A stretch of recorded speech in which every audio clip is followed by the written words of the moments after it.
Quand vous manifestez les œuvres des démons, vous servez les démons. Rappelez-vous comment Dieu a puni Saül lorsqu'il est devenu rétrograde, parce qu'il avait désobéi à Dieu. 1. Dieu l'a quitté. 2. Lorsque Saül chaque fois parlait à Dieu, Dieu ne répondait pas, ni par les prophètes, ni par les songes, ni par l'Urim Thummim. 3. Dieu l'a rejeté afin qu'il ne règne plus en tant que roi. Il a mis David à sa place. 4. Dieu l'a retiré de la terre. Oh, c'est là que je vais enfoncer l'instruction. Dieu l'a retiré de la terre. Lisons 1 Samuel 28.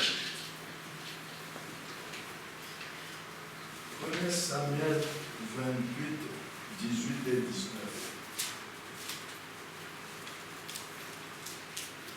Ceux qui étaient là jeudi ont vu, on avait déjà parlé de ça, comment il a rétrogradé tout. Maintenant, nous voyons la fin.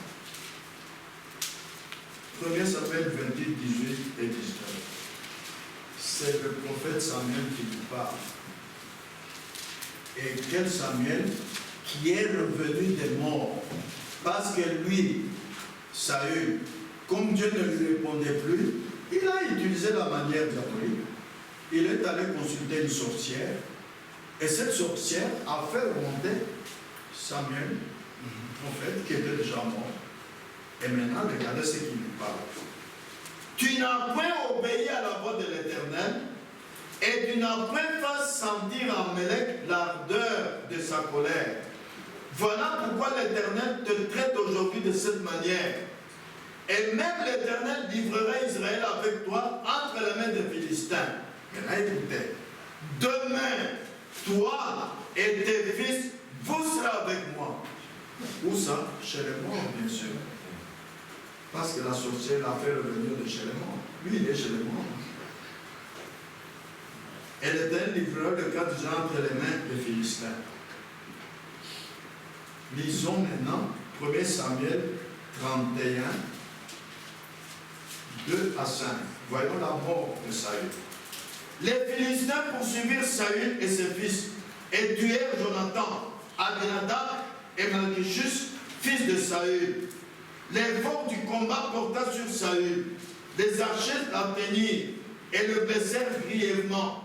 Saül dit alors à celui qui portait ses armes, tire ton épée et m'en transperce, de peur que ces inconscients ne viennent me percer et me faire subir leurs outrages. Celui qui portait ses armes ne voulut pas, car il était saisi de crainte.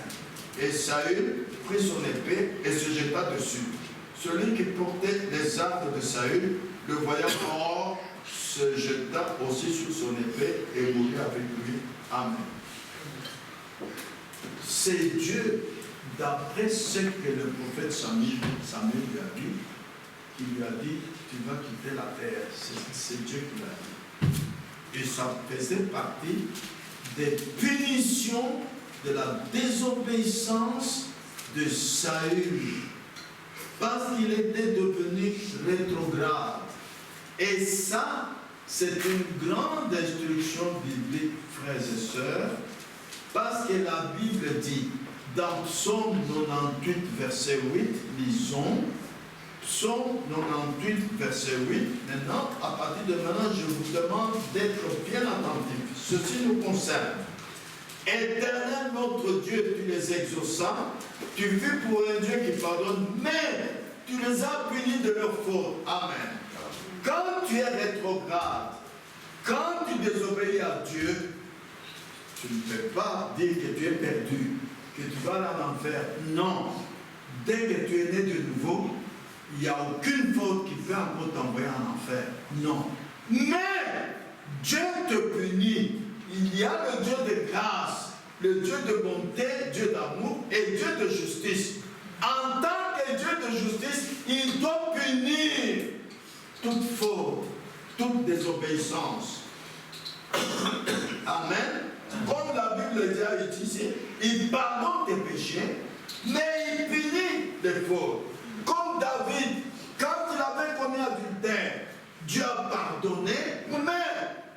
eu 7 pénitions.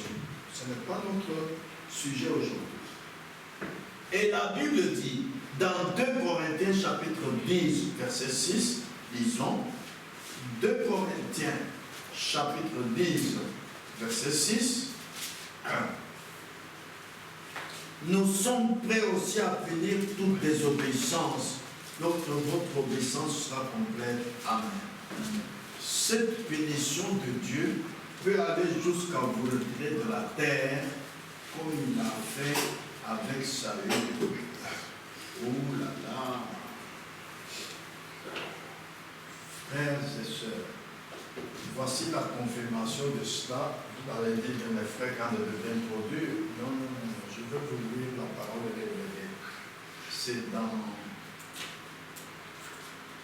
Démonologie, domaine religieux, paragraphe 100 et 101.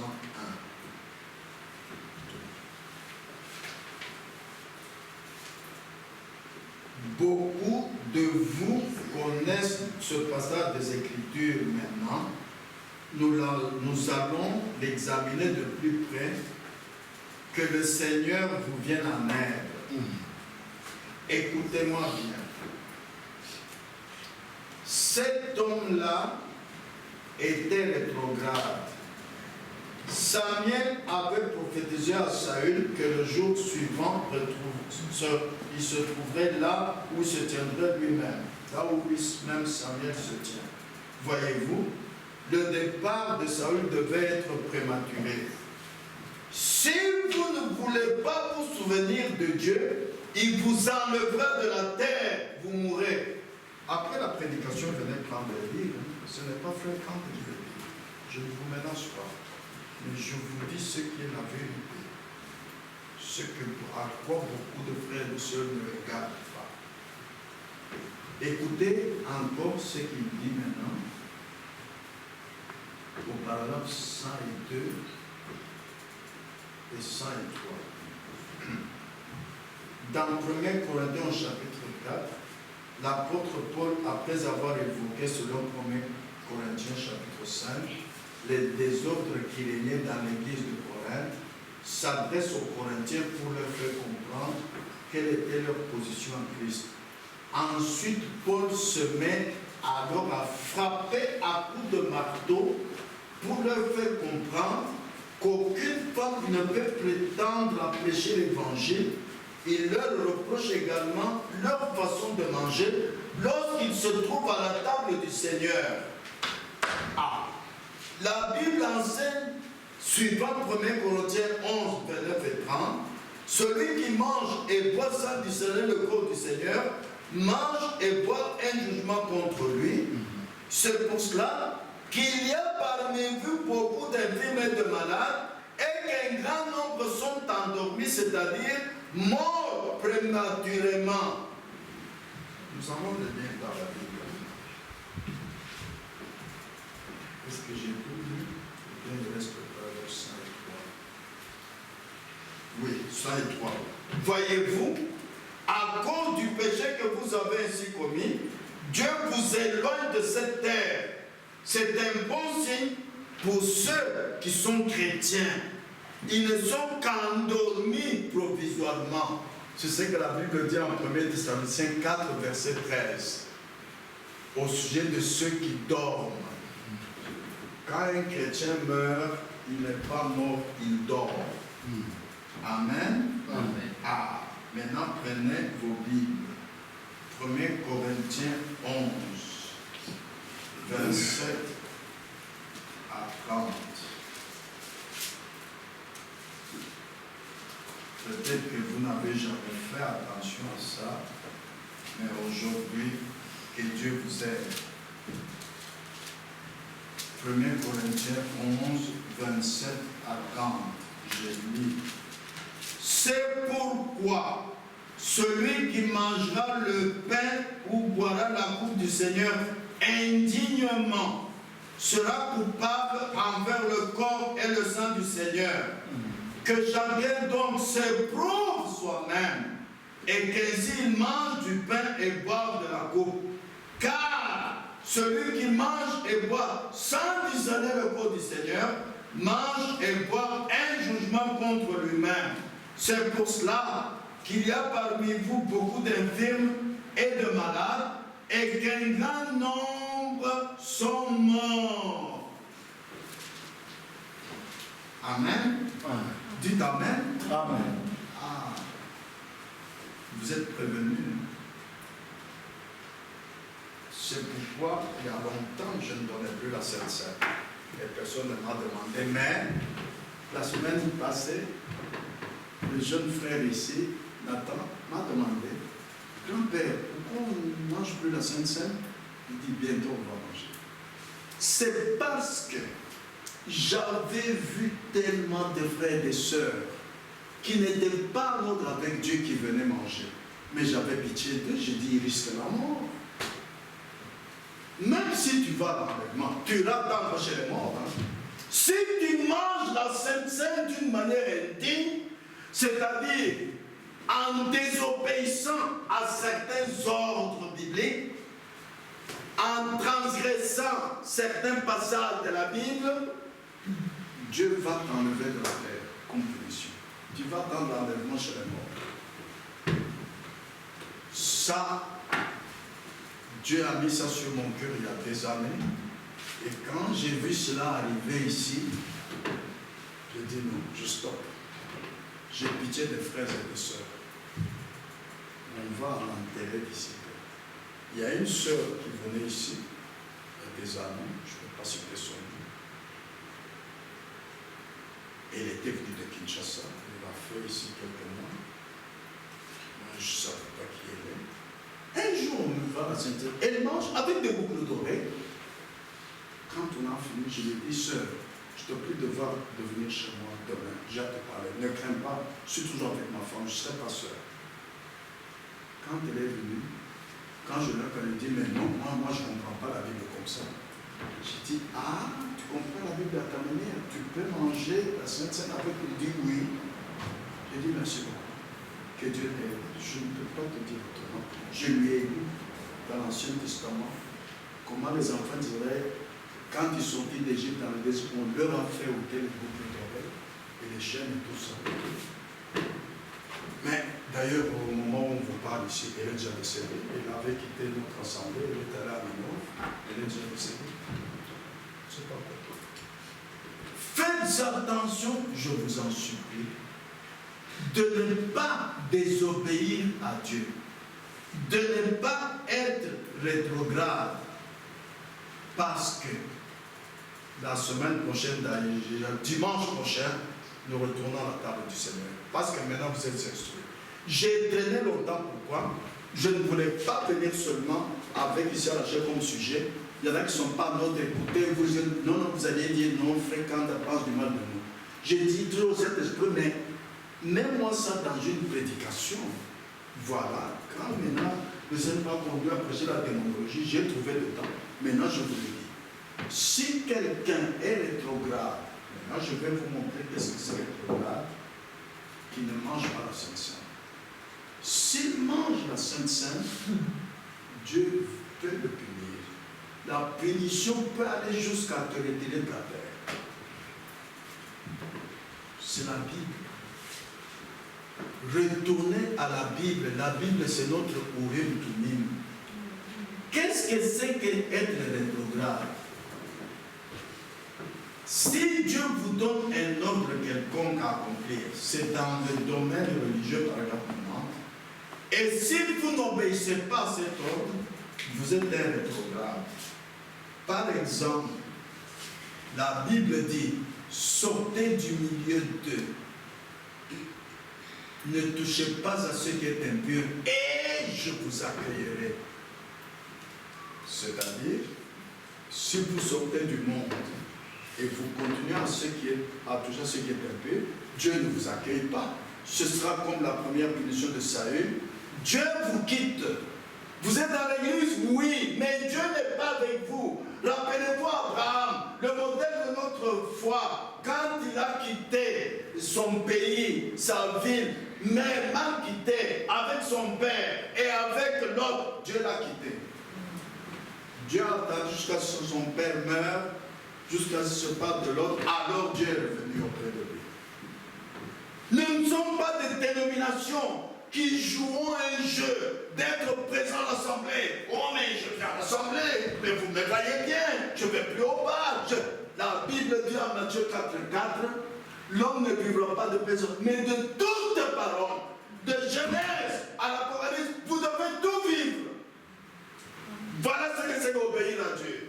Dès que vous vivez une partie de la parole et une autre vous ne vivez pas, vous êtes désobéissant, vous êtes rétrograde. Exemple.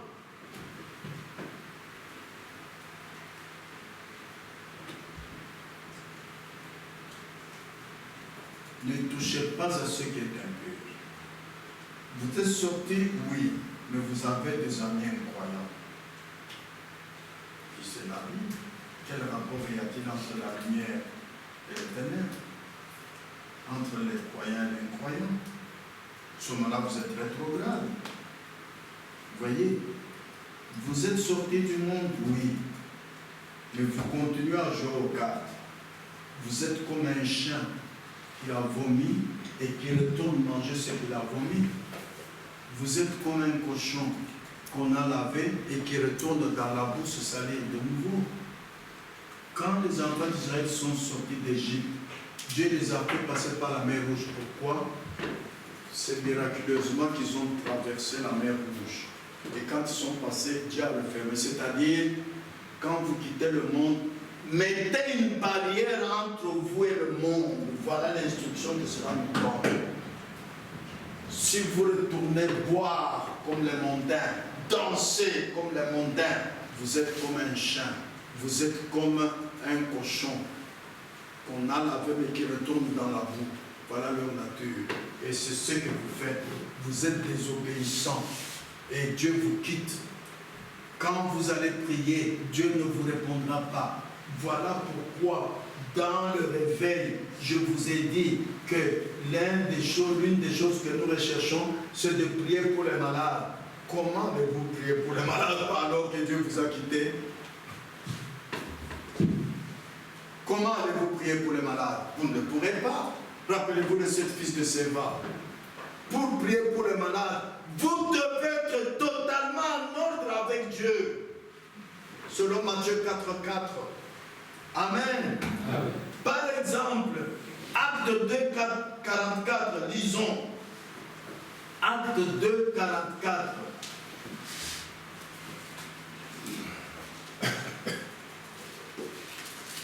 Acte 2, 44. Tous ceux qui croyaient étaient dans le même lieu et ils avaient tout en commun. 46. Ils étaient chaque jour tous ensemble assis au temple. Ils rompaient le pain dans les maisons et prenaient ainsi de suite. Ils étaient chaque jour tous ensemble assis au temple. Ils venaient tous les jours au culte. Évidemment, aujourd'hui vous allez me dire, mais le travail, mais Jésus a dit, celui qui veut me suivre, qu'il prenne sa croix, c'est-à-dire qu'il accepte les souffrances. Pour suivre Christ, on ne vous mettra jamais un tapis où vous marchez à l'aise. Non, c'est un chemin de souffrance. Chacun qui suit Christ doit prendre sa croix, doit accepter les souffrances. Alors, si vous avez des difficultés, je vous l'ai dit, ce que dit la Bible, et demandez à Dieu, Seigneur, je ne sais pas l'occulte tous les jours, ceci, cela, délivre-moi. Moi, votre frère, quand j'ai écrit ce message, j'étais commerçant. Je prenais mon camion à 15h, alors que le culte commençait à 17h, je partais en brousse.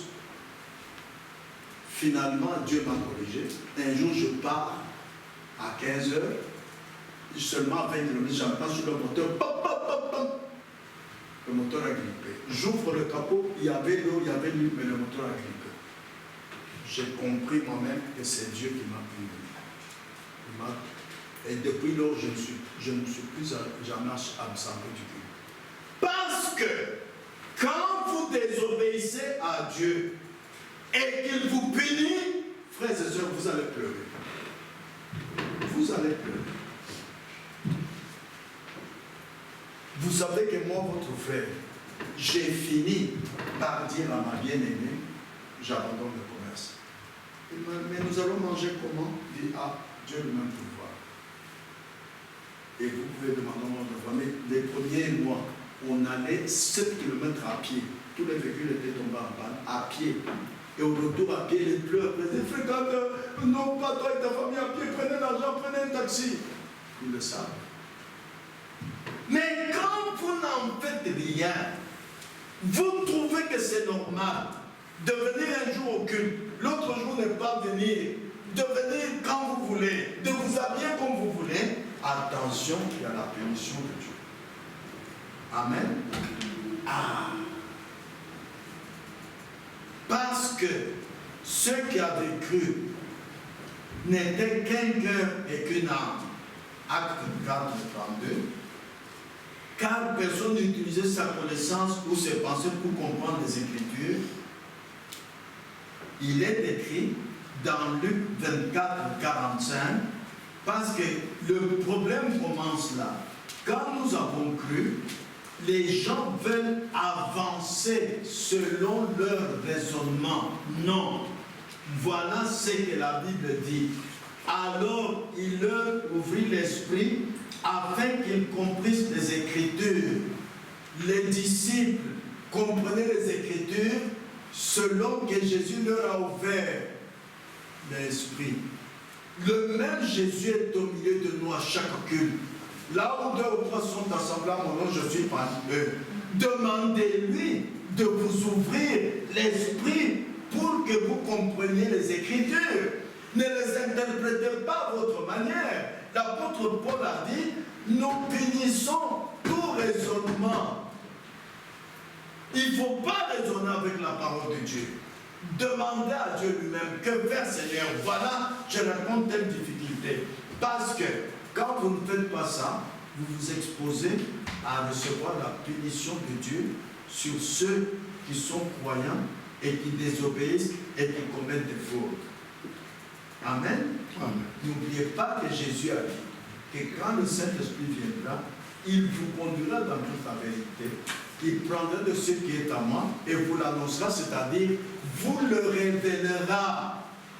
Quand vous n'avez pas compris quelque chose qui a été prêché, quand vous n'avez pas compris quelque chose que vous avez lu dans la Bible ou dans le message, dites Seigneur, prenez-le au mot.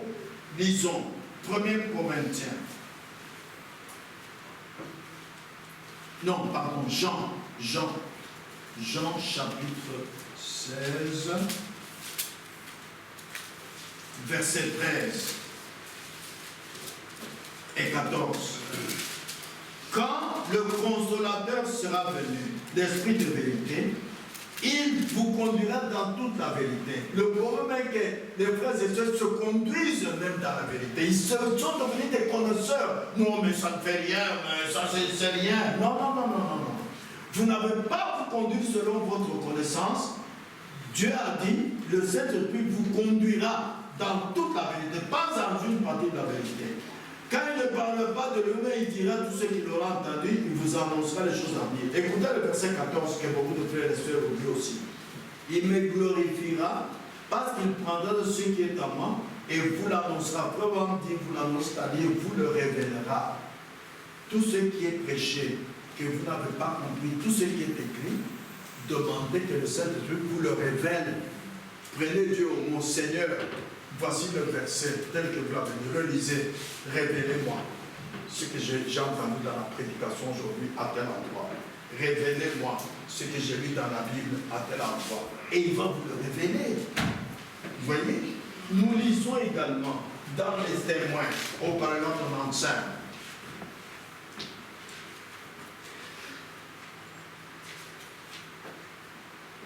C'est le problème de l'Église aujourd'hui. Vous comptez sur vos propres sens et votre capacité, plutôt que d'amener cela au Seigneur dans la prière. Vous voyez?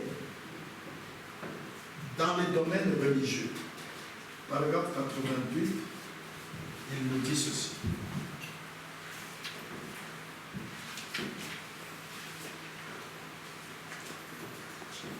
l'homme est dans l'incapacité totale de pouvoir se sauver lui-même par ses propres œuvres ou par ses propres mérites. Amen. Amen. Amen. Alors, à quoi ça sert de prendre vos mérites ou votre compréhension du dire, écoutez, à une fête d'anniversaire, jouer un peu aux cartes, ne fait pas, ça ne fait rien. Non.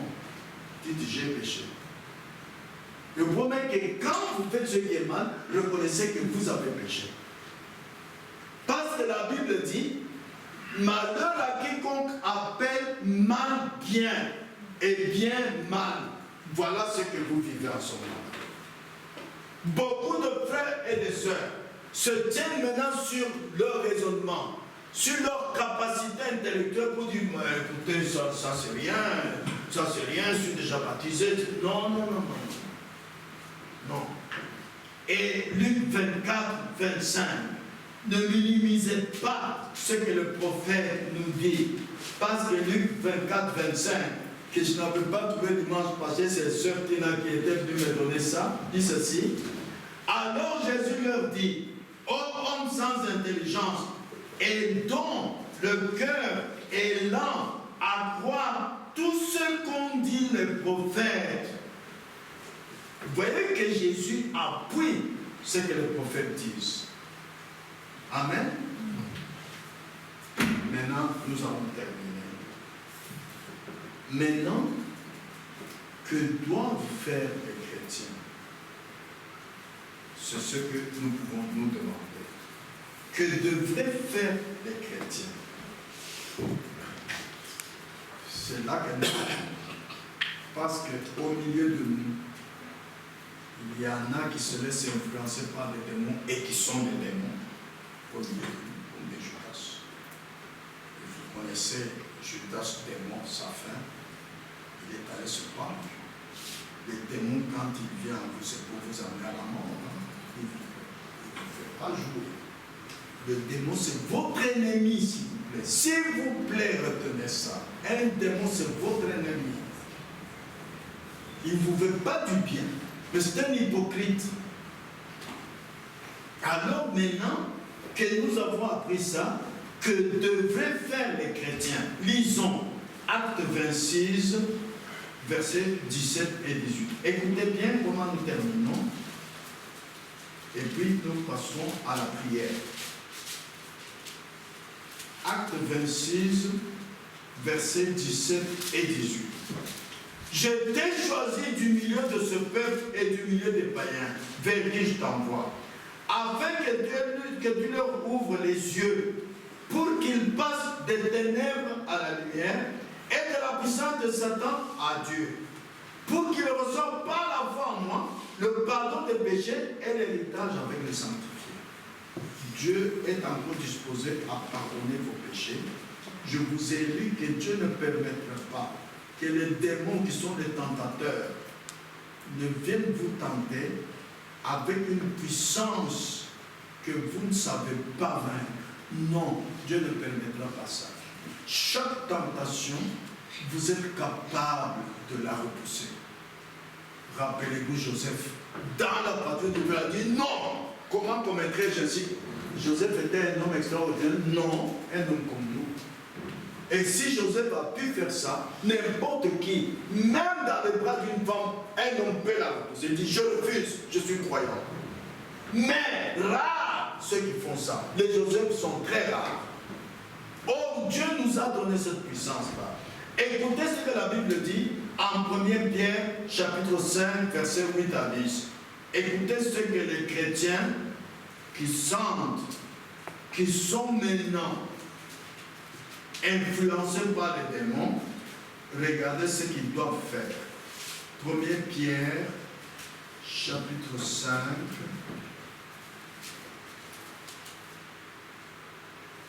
versets 8 à 10. Je lis. Soyez sobres, veillez, votre adversaire le diable rôde comme un lion rugissant, cherchant qu'il dévorera. Il cherche, il ne vous attrape pas par sa puissance. Non. à moins que vous lui donnez l'occasion, à moins que vous lui permettez, cherchant qu'il dévorera. Verset 9, voilà ce que vous devez faire. Résistez-lui avec une foi ferme, pas une foi intellectuelle, une foi qui est une révélation. Nous venons de lire qu'un croyant se laissera conduire par le Saint-Esprit. Vous ne vous conduisez pas vous-même. Avec une foi ferme, sachant que les mêmes souffrances, comme je vous l'ai dit, suivre Christ, c'est un chemin de souffrance. Sachant que les mêmes souffrances sont imposées à vos frères dans le monde. Le Dieu de toute grâce, qui vous a appelé en Jésus-Christ à sa gloire éternelle, après que vous aurez souffert un peu de temps, vous perfectionnera lui-même, vous affermira, vous fortifiera, vous rendra inébranlable. Amen. Amen. Maintenant, frères et sœurs, que doivent faire les chrétiens? Vous devez résister au diable. Et pour résister, vous passerez par les souffrances. Acceptez-le. Pierre a été en prison. Après la prison, il a toujours continué à prêcher au nom de Jésus-Christ qu'on lui avait interdit. On l'a tué. Il a dit d'accord, j'accepte d'être crucifié, mais pas la tête en haut, mais la tête en bas. Il a accepté. Mais chaque Shadrach et Abednego sont passés par le feu. Mais si vous, pour éviter les souffrances, vous continuez à obéir aux démons, est-ce que vous irez dans le même ciel que Pierre, qui a accepté les souffrances, qui est mort pour que la parole de Dieu reste telle qu'elle est, qu'il ne la transgresse pas, avec Meshach, Shadrach et Abednego? Non. Daniel est allé dans le fosse au lion. Accepter de souffrir, mais que la parole de Dieu reste telle qu'elle est. Jésus a dit, en Matthieu 16, versets 23 et 24, lisons. Matthieu 16, versets 23 et 24. Mais Jésus se retourna, dit à Pierre, arrête de moi, Satan, tu me mets en scandale, car tes pensées ne sont pas les pensées de Dieu, mais celles des hommes. Alors Jésus dit à ses disciples, si quelqu'un veut venir après moi, qu'il renonce à lui-même, qu'il se charge de sa croix et qu'il me suive. Voilà le chemin de la souffrance. Vous devez accepter la souffrance. Vous devez faire souffrir vos propres pensées. Quand vous voulez boire, dites à votre non, je préfère souffrir que vous donner la satisfaction. Non. Acceptez de vous faire souffrir. Il y en a qui ont accepté cette souffrance jusqu'à envoyer leur corps dans la mort. Dans le domaine religieux, au paragraphe 250, Frère Branham nous dit ceci.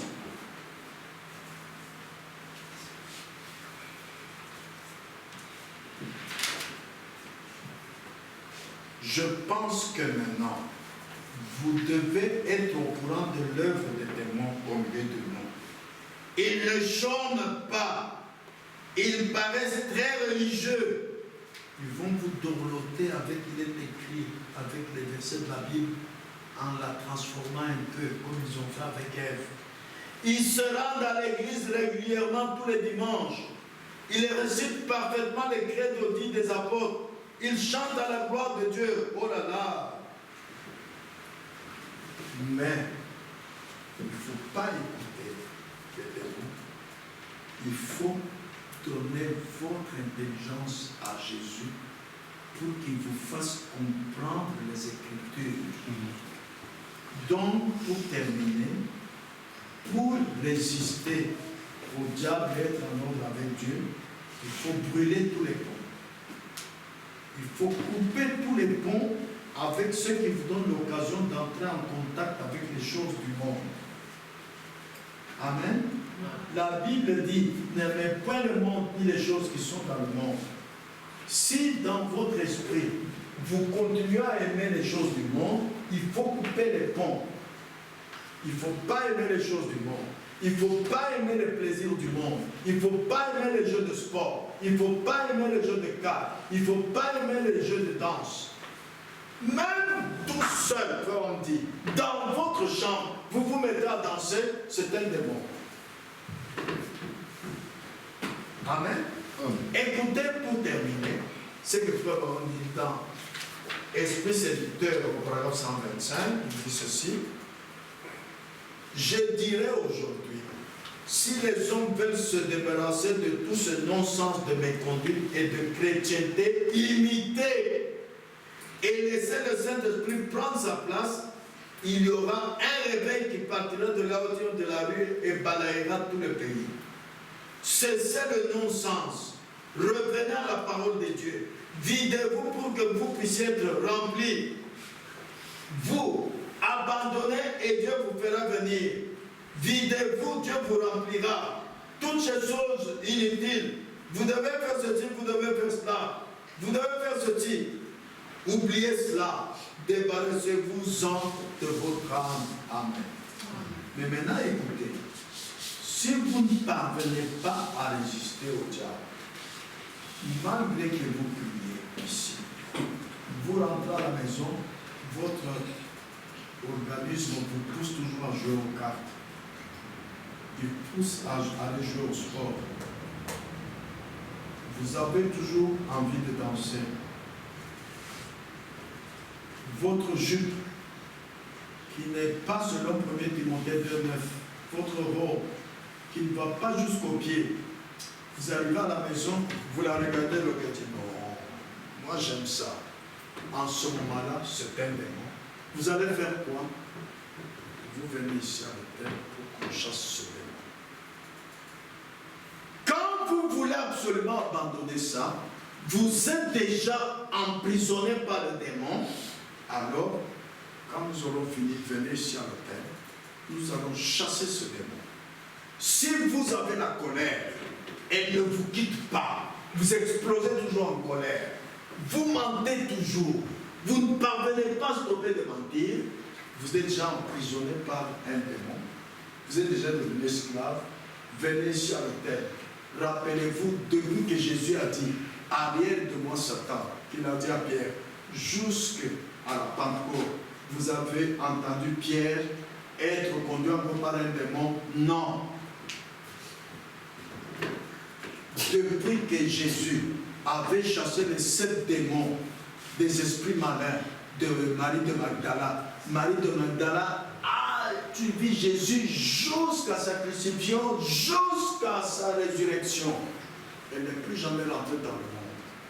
Le même Jésus qui chasse les démons est ici. Il a dit, là où 2 ou 3 sont assemblés à mon nom, je suis parmi eux. Si tu sais vraiment que, d'après ce que nous devons te parcourir, tu as un démon en toi, toi-même tu as un démon, parce que ce que tu fais, ce ne sont pas les œuvres de Dieu, ce sont les mauvaises œuvres du diable, tu ne sais pas les abandonner, oui, c'est normal, alors venez à l'hôtel et nous allons chasser ce démon.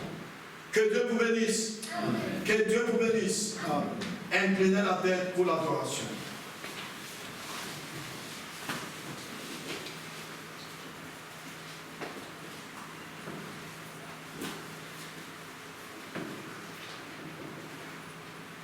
Nous allons d'abord nous lever.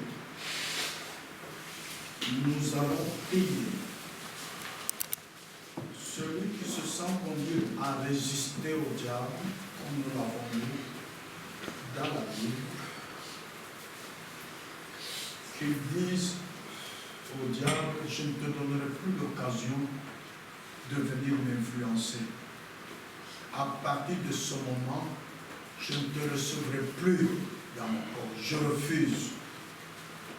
Et tu lui dis au diable ce qu'il te fait faire là. À partir d'aujourd'hui, je ne veux plus jouer aux cartes, je n'aime pas ça. Je ne veux plus jouer au sport, je ne veux plus faire ceci. Je retourne à Christ. Et quand on aura fini, je vais m'adresser dans mon deuxième groupe.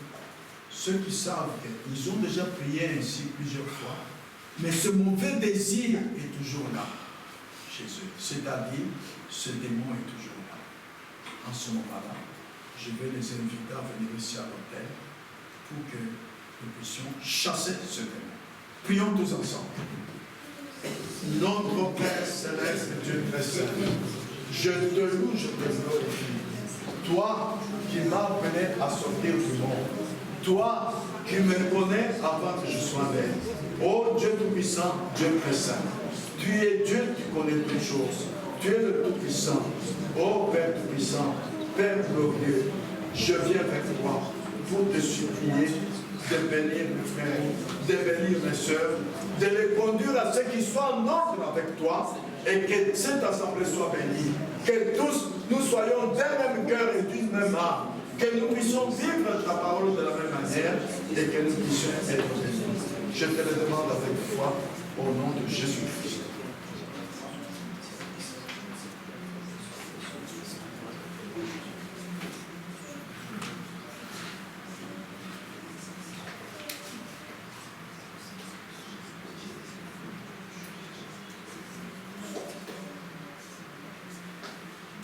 Mon frère et ma soeur, si vous avez la nature de Dieu en vous, vous irez vers la sainteté. Quand vous êtes né de nouveau, vous avez réellement la nature de Dieu en vous. Vous allez désirer de marcher vers la sainteté. Rappelez-vous les enfants d'Israël dans le désert, il y a eu 2 groupes.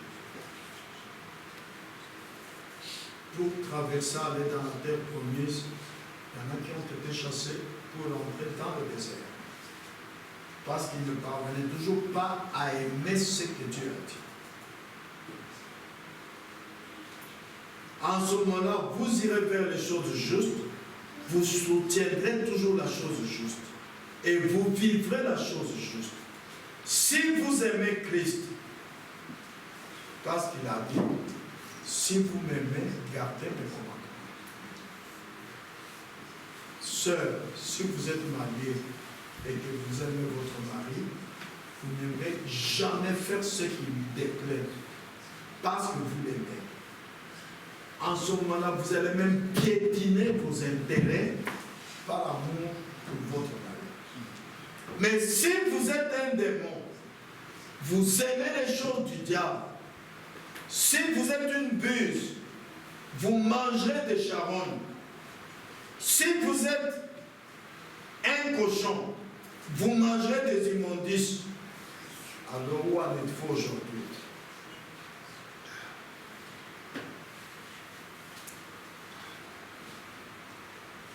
Cessez d'écouter ces esprits de démons. Ce sont des démons, vous l'avez appris aujourd'hui. Chaque mauvaise pensée qui vous vient dans votre tête, dans votre cœur, contraire à la parole de Dieu, c'est un démon. Ne l'écoutez pas. C'est comme si vous aviez un ami ou une amie que vous aviez vu dans le temps, il vient chez vous. Il dit voilà, je suis venu en voiture, venez monter, c'est mon anniversaire aujourd'hui, on va aller au bar. On va aller boire et danser. Vous allez dire non, non, non, je ne ferai pas ça. Vous allez refuser. Faites la même chose avec les démons. Comment est-ce que vous cédez aux invitations des démons, aux pensées des démons? Écoutez ce que vous allez faire, mon frère et ma soeur. Si maintenant vous dites, j'ai essayé tout ça, je ne peux pas abandonner de fumer, je ne peux pas abandonner d'aller jouer au sport, mon cœur aime beaucoup ça, je ne peux pas abandonner de porter cette jupe qui m'arrive au mollet, je ne peux pas, je l'aime beaucoup, alors écoutez. Si seulement vous avez des vieilles petites choses que vous ne devriez pas avoir, et si l'amour de Dieu n'est réellement pas dans votre cœur, parce que votre cœur ne veut pas garder ce commandement, ne voulez-vous pas, frères, sœurs, vous levez et dire, Dieu, je veux m'en débarrasser juste ici, ce midi, juste ici, je vais quitter cet hôtel, une personne transformée. Voudriez-vous venir à l'hôtel? Dieu est à l'autel. Si vous savez que vous avez tout fait, mais votre cœur aime ce que les démons vous donnent là, il n'y a qu'un seul moyen. Venez, que nous puissions chasser ce démon. Et dites à Dieu, Seigneur, je m'en vais à l'autel et je voudrais revenir étant une personne changée, une personne transformée. Que je puisse plus céder aux invitations des démons pour faire ce qui est contraire à la parole de Dieu. Si c'est votre cas, venez ici, la Bible dit, voici les miracles qui accompagneront ceux qui auront cru. En mon nom, ils chasseront les démons. Ce n'est pas nous qui chassons les démons, c'est Jésus-Christ en nous qui chasse les démons. Alors, venez ici. Comme ça, dimanche prochain, quand nous irons à la table du Seigneur, vous serez en ordre avec le Seigneur et vous ne pourrez pas risquer d'avoir la punition de Dieu qui peut aller jusqu'à vous faire quitter cette terre. Que Dieu te bénisse, ma soeur. Que Dieu te bénisse, ma soeur. Que Dieu te bénisse, mon frère. Il y a encore quelqu'un? N'oubliez pas que nous chantons le Christ. Nous chantons un cantique qui dit la force est en Christ. Si de vous-même, vous ne parvenez pas à résister au diable, comme le disent les Écritures, alors Dieu vous fait la grâce, c'est encore le temps de grâce, de chasser ces démons par Jésus-Christ. Jésus-Christ est puissant